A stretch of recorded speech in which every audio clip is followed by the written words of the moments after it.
writes a very reasonable tone, but he does make some surprising statements. If I read him correct, he suggested that the Prime Minister tweaked up his O-level count to get jobs in banks, had the calculating brain of an assassin, and was, worst of all, a bit of a snob. The Johnson column last Sunday. The Minister for Sport, Mr. Robert Atkins, an old friend of the Prime Minister's, recalled a canal holiday with Mr. Major a decade or so ago, in which they worked it out that once this or that figure in the Cabinet disappeared, John would become Prime Minister. Really? And how would they disappear? It was reminiscent of another South Londoner who rose in the world, Louis, the character played by Dennis Price in Kind Hearts and Coronets. Languishing in Clapham, not far from Mr. Major's Brixton, he worked it out that if he murdered several relatives, all played, it may be remembered, by Alec Guinness, he would become the Duke. So, you don't mean he... It is as well that a decade ago Mr. Atkins did not have a job which Mr. Major coveted. Otherwise Mr. Atkins might have ended up at the bottom of that canal. A lucky escape. So Mr. Major diddled around with his O-levels and possessed lethal ambition. Bad enough, even in a politician. But what is the evidence for the far graver charge of snobbery?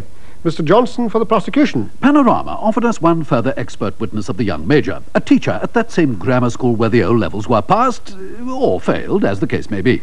He remembered that Mr. Major insisted on being known as John Major Ball, the family having decided at some undefined point in their odyssey from gentler Worcester Park to rougher Brixton to hyphenate their name. Some of Mr. Major's critics have been accused of being snobbish about him. I wonder who they might be. But that hyphen raises the question of whether he was once a snob himself.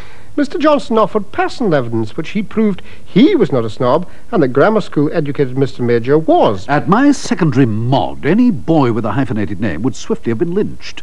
The approved method of establishing one's superior social status was to lay claim to sexual experience, but only if it was with a member of the opposite sex. Of course. No one would have added ball to their name, since the word lent itself to so much comic inventiveness on the part of one's fellow scholars. Well, that seems a pretty open-shut case on the snobbery front. No wonder there's concern about Mr. Johnson in the Tory ranks. Indeed, the concern spreads wider than that. The magazine Private Eye has been brooding about this new threat to its scandal empire. The Grovel column this week. I am greatly amused by the pitiful attempts of crazed right-wingers in the Bring back Thatcher brigade to smear leading members of John Major's administration and even to sully the name of the Prime Minister himself. There follow a number of claims far too alarming to be made on an early evening television programme, including one about the Prime Minister and the sultry woman in grey, his non-existent mistress. Now really, who on earth dreamed up this rubbish? Grovel claims. This concoction has been bubbling away for months, and I've been approached many times with many different versions. The whole thing is, of course, a crude conspiracy cooked up by the far right and its cronies in MI5. But Mr. Major must watch his back, for the biggest threat to him comes not from the bellicose boyo on the benches opposite, but from Mrs. Thatcher supporters in Fleet Street. Johnson in the Telegraph and Derek Hill of the Daily Express seem to nurture the belief that a spell in opposition would do the Tories no harm at all. Mr. Johnson isn't the only Telegraph journalist who has cast aspersions on the Prime Minister. Charles Moore on the Daily Telegraph has been sniping away too. Last month he asked, bacon, eggs, but where's the beef? By means that remain unclear, the world quickly learnt the story of Mr. John Major's breakfast on Saturday. The Prime Minister stopped on the A1 near Doncaster, entered the Happy Eater, ate sausage, bacon and egg, drank tea, or coffee, reports differ, and called for brown sauce. He wasn't happy eating long. Mr. Major was on his way to deliver a speech to the young Conservatives in Scarborough. From the attitude of Conservative Central Office, one would have thought that the thing was a secret. No text of the speech was available in London. Folksy anecdotes, which establish his unassuming character in the public mind, are freely supplied. Evidence of his beliefs, policies and plans is less forthcoming. Even Mr. Major's supporters in the Tory press appear to rock the boat. Oliver Letwin, the party's candidate for Hampstead, placed a 1,000-word want ad in the Sunday Torygraph last Sunday. Who can find Mr. Major the words? Mr. Letwin's thesis is that Mr. Major is a decisive enough chap about where he is taking the party and the country, not afraid to shirk tough decisions. All he needs are the words. The new language will have to be formed in the same way that the ideas and language of Thatcherism were formed by the independent think tanks and Tory intellectuals. Mr. Letwin, you won't be surprised to learn, is one of that breed. So there is a message for the Thatcherite ideologues. Instead of carping at Mr. Major's speeches, they should get down to speech writing for him. In character and in the direction of his actions, he leaves nothing for them to desire. Nothing? They merely need to find him the words.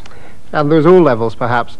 But the Carpers may say, doesn't Mr. Major already have his intellectuals at court? What about Mr. Edward Pierce, his biographer, who told the Evening Standard earlier this month that there was no place for bullies at Dr. Major's academy? It's Dr. Major now. Mr. Pierce deplored the Carpers. And one of the things I learned about John Major while researching his biography is that his dislike of school and the academic world generally derives partly from clothes. Major's school blazer was purchased out of the school fund. The gorgeous gilt buttons, £half-a-crown each in the hard money of 1955, were obtained by his mum buying an old blazer at a jumble sale and snipping them off. A touching tale. Mr. Ed goes on to talk of the snobs behind the bicycle sheds. I think he's talking about Mr. Johnson and his cronies, who are nostalgic for a much rougher head of school. There are those whose backsides itch for more, even when the flogging has stopped. Visitors to Norman Lamont's lodger, please note. Support for the O-level free major also comes in the Glaswegian form of Bruce Anderson, a mere Sunday Telegraph columnist, until he joined Mr. Major's think tank. Mr. Bruce also deplored the Carpers. Some of the comments on Mr. Major, especially in the sections of the Tory press, have been unworthy, disfigured by snobbery and the tone of schoolboy sniggering. Oh no, not schoolboys again. But some of those who were genuinely loyal to Mrs. Thatcher cannot get used to Mr. Major's style and now think of themselves as Thatcherites, not Tories. Mr. Major may imagine Messrs. Pierce and Anderson as draft horses, yoked together in his interest. I'm afraid not. Mr. Ed and Mr. Bruce can't stand the sight of each other. When Mr. Ed published a collection of fine essays, Mr. Bruce reviewed it. He said, Edward Pierce has entitled his work The Shooting Gallery. The only person he has shot is himself. He prefers his own rancid imaginings to the real world. No doubt Mr. Pierce did not greatly appreciate the summary of his work. But it's not just Pierce versus Anderson. It's Pierce versus Johnson. Some time back, the Evening Standard magazine highlighted their feud. Here's Mr. Ed on Mr. Frank. I hate Frank Johnson's guts.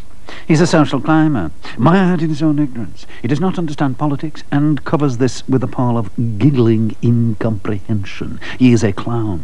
Ed ahead by a length, but Frank closed in on the home straight. There should be a public health warning about Ed Pierce. No MP has been known to survive praise by Pierce. There is no modulation between his savage attacks and his saccharine-sweet praise. Being praised by Pierce is like being hosed down with treacle.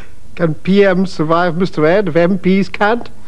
I think the problem is that Tory writers, like some Tory MPs, have got the wind up. Some don't want to be aboard if the ship goes down. Others are repelling boarders. And yet there could be a perfectly good reason for Mr. Major's modest educational accomplishments, his lack of wads. As Prince Charles, no less, told us this week. Prince laments school standards. In Shakespeare's land, 1 child in 7 leaves primary school functionally illiterate. That bold statement in The Independent wasn't good enough for Jean Rook. Prince Charles, no holds barred, charging unto the breach to block the gaping holes in his country's education. Charles is a new, blazing-eyed future king. Just as we thought he'd withered into a plant-pottering Polonius, the Prince of Wales has burst on us like a flaming-tongued Henry V. That's telling them, Jean. Meanwhile, another famous Tory son attracted the Tory Carpers. Geordie Gregg in the Sunday Times last weekend. Mark is wrecking your life. Friends tell Thatcher.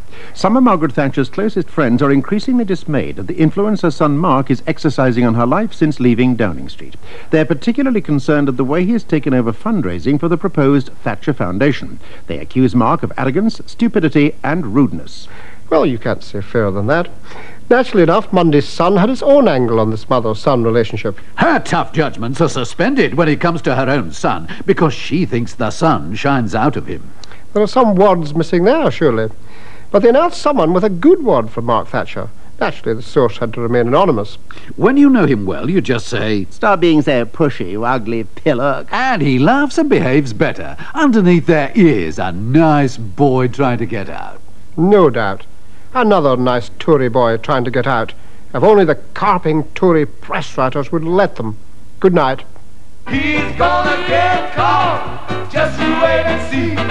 Why is everybody always picking on me?